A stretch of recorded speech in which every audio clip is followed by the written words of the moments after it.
Om Sahanam Bhavatu Sahanam Bhunaktu Saviryam Karavavahai Tejasvinavadhitamastu ma vidvishavahai. Om Shanti Shanti Shanti.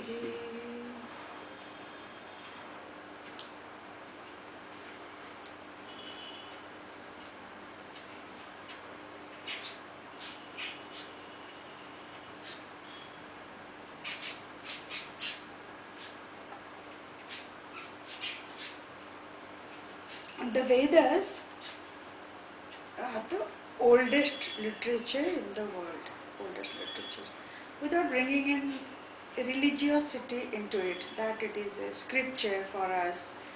In fact, it doesn't belong to us anymore. It is now like you have World Heritage. So UNESCO has taken it as oral tradition of the world. They have given that status. So,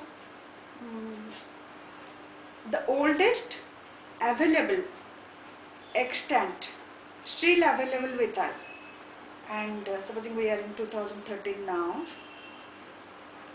if you take historical evidence of Vedic period, at least 3000 BC, even in an orthodox way, 3000 BC. It could be earlier. Max Muller, what he did, finally he said, I won't be able to say how old it is.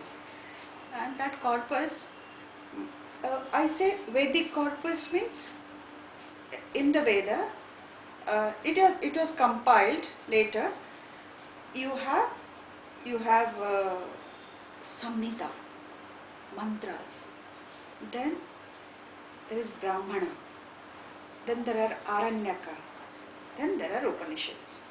It's a broad division. So in the Samhita, they are not called sloka, they are called mantra. Mantras, it is all, somebody sees it, the Rishi, Rishati Janati iti Rishi. So we call them Rishi, Rishati Janati. If you take English, seer, like one who walks is a walker.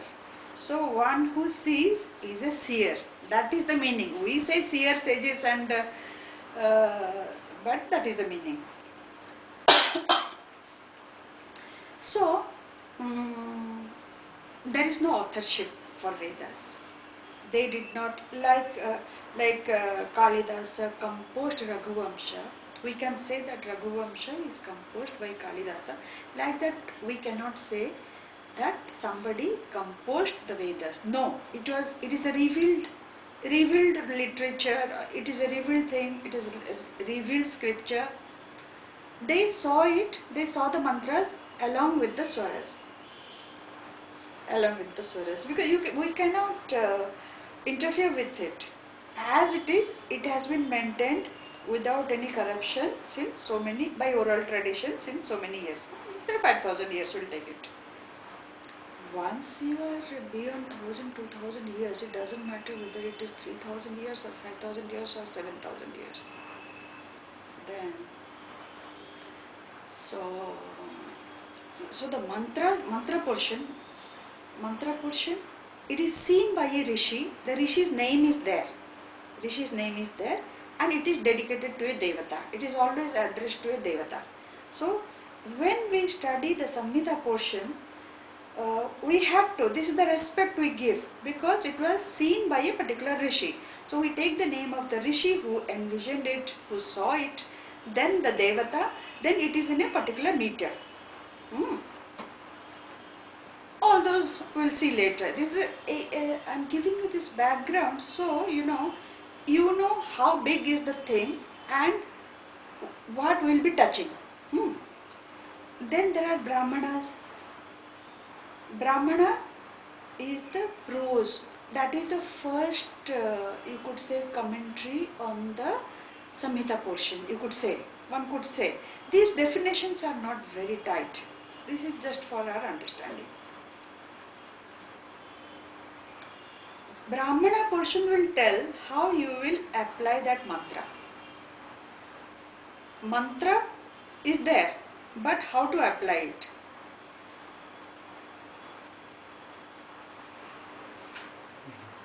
That is in prose. Then there are, next portion is, I'm not bringing in any periodicity, any time gap, but we, both of us being exposed to modern disciplines, we have our own way of understanding things. So this is how we understand. Then there is Aranyaka. Aranyaka. They are mostly, they contain mostly upasanas. I mean, in the Brahmana portion, you have to do something. In the upasana, you don't do anything physically. You do the upasana in the mind. In the mind. Lot of prayers, contemplations. Then there are Upanishads. Towards the end.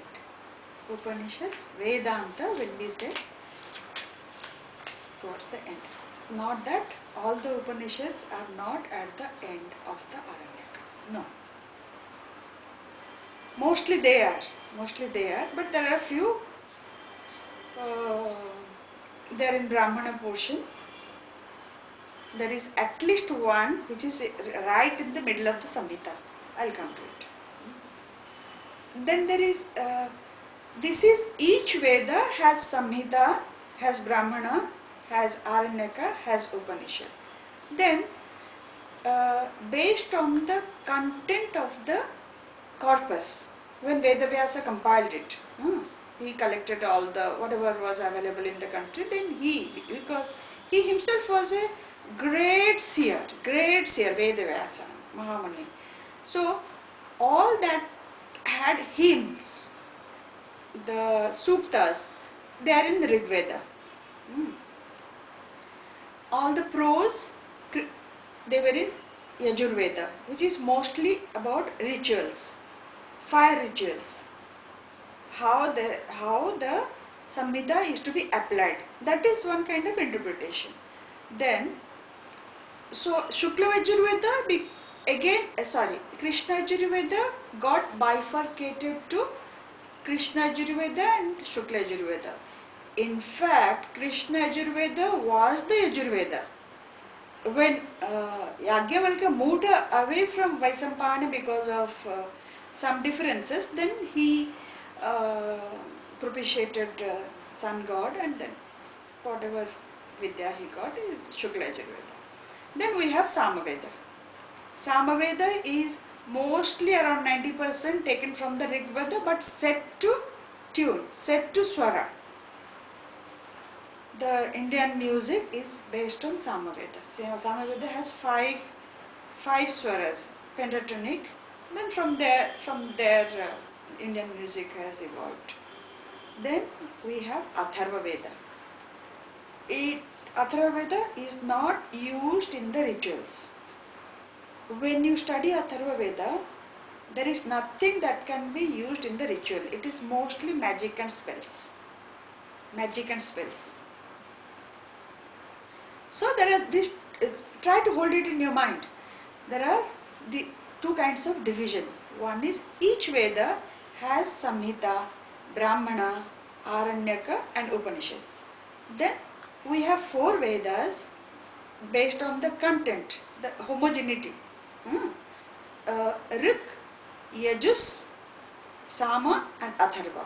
Then Yajurveda again divided into 2. You could say 4, you could say 5. That's how it is. Then in the tradition what we do, we study, see this background I gave about the Vedas. What do we study in the Vedantic tradition? In Vedanta we study few Upanishads, then Bhagavad Gita, then Brahma Sutra. So how many we study, we don't say major Upanishads, the 10 Upanishads on